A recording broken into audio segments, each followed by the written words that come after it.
These are the golden days. The count. এবার সাফা কবির যুক্তরাষ্ট্রের ক্যালিফোর্নিয়ার লস অ্যাঞ্জেলেসে গিয়ে হাজির হয়েছেন বিনোদন জগতের অতি মর্যাদাপূর্ণ স্থান হলিউড ওয়াক অফ ফেমে। কিছুদিন ধরেই তিনি যুক্তরাষ্ট্র জুড়ে ঘুরে বেড়াচ্ছেন।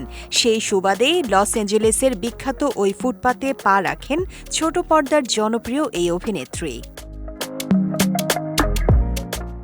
হলিউড বুলেভার্ড ও ভাইন স্ট্রিটের সেই ঐতিহাসিক ফুটপাতে বিশ্বের বহু প্রভাবশালী তারকার নাম খোদাই করা রয়েছে। তবে বহু নাম আর তারকার মেলায় সাফার দৃষ্টি কেবলই একটি নাম খুঁজছিল, পপ সম্রাট মাইকেল জ্যাকসন। বহু খোঁজাখুঁজির পর অবশেষে কাঙ্ক্ষিত সেই নামের দেখা মেলে। সামাজিক যোগাযোগ মাধ্যম ফেসবুকে ভক্তদের সঙ্গে সেই উচ্ছ্বাস শেয়ার করেন সাফা। পোস্ট করা ছবিগুলোতে তাকে দেখা যায় হলুদ পোশাকে, মাইকেল জ্যাকসনের তারকার পাশে বসে।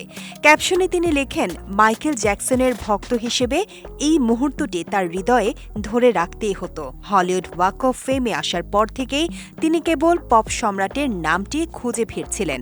প্রিয় তারকার নাম দেখতে পেয়ে মন আনন্দে ভরে ওঠে এবং দিনটি তার জীবনের অন্যতম একটি স্মরণীয় মুহূর্ত হয়ে থাকবে বলেও জানান সাফা।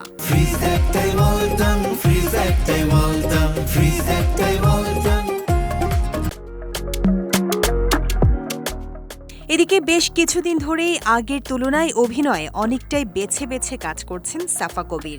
মূলত বিশেষ উপলক্ষে পর্দায় দেখা মেলে তার।